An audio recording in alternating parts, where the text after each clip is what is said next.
I shall introduce our first speaker of the night, and that's Richard Smedley. And he's going to be telling us all about why you should teach kids to write computer programs. So teaching infants to code, I think.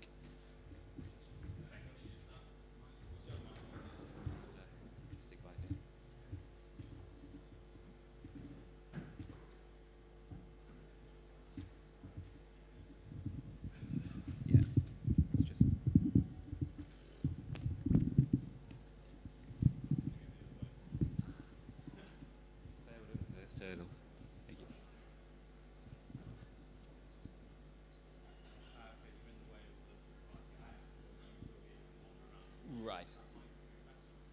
Okay.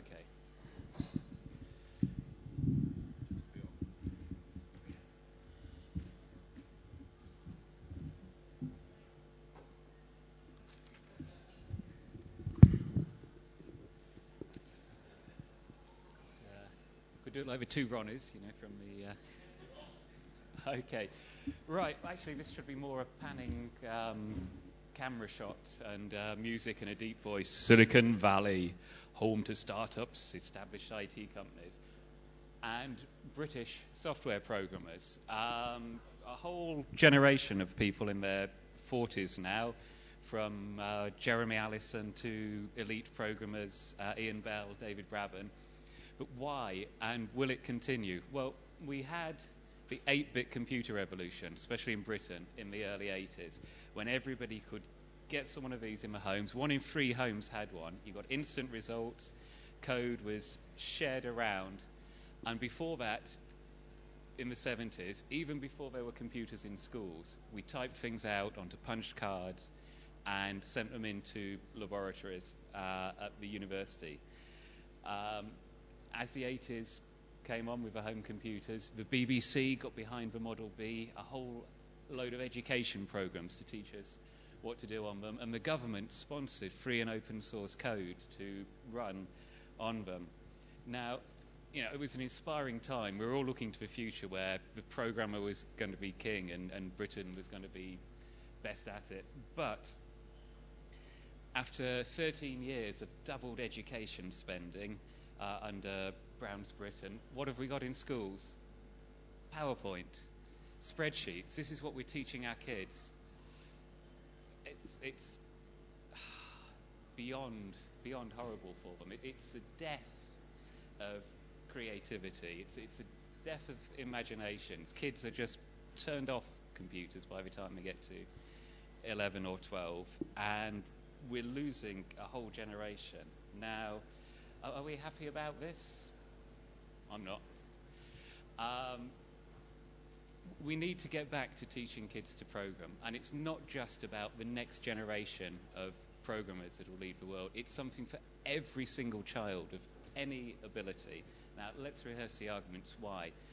At the moment, people are scared off what's inside the computer, whether it's the software or the hardware inside. People need to be empowered to take control over this because it's a building block of our digital lives. Now, Douglas Rushkoff, in his book Program or Be Programmed, has spoken about it's not like the difference between a driver of a car and a mechanic. It's like the difference between a driver and a passenger. You're just being pulled along by corporations. Now, code is beautiful in itself, and it's important for a lot of people to find a creative output in that way. But beyond programming, there's the thinking and problem-solving skills which coding teaches, and this is something every child can benefit from. We've got no idea what kind of world there'll be when you leave school in 10 years' time, but one thing's for sure, it's going to be complicated, and people are going to be able to need to think through problems. Whether you've got your own business, whether you're running a club, whether you're just running a family and trying to work out how to coordinate taking 3 kids to 3 different places at the same time, you need to be able to analyse problems all the time, and programming is a key skill. It's one of the skills like Latin or music, which is no longer being taught properly, but which has benefits way beyond its own narrow confines in freeing up all sorts of areas of the brain to tackle difficulties. Now, there's all sorts of ways we can do this. We heard from the Maker Fairs, the Maker Night people, the hack spaces, which are great things in themselves, but of course, not everybody's going to be able to get to these resources where you can build robots and play. But everybody's got a web browser, absolutely everybody. And just with a few lines of JavaScript, I'm writing some modules in to teach 10 to 13-year-olds. Instantly, you can see results changing in your browser and get involved. But it's about getting everybody involved, no matter what their abilities or interests. So kids who are more visual and artistic can use visual programming languages to drag modules about on the screen to produce different sorts of arts and music. We're working on playground games like hopscotch for infant schools, which teach kids the logic gates and the building blocks of computers. There's a whole load of stuff that can be done.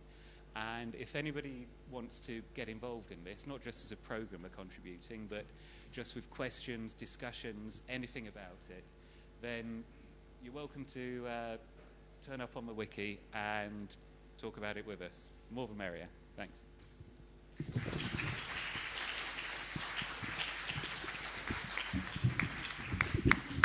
Thank you very much, Richard. And so, I think everyone should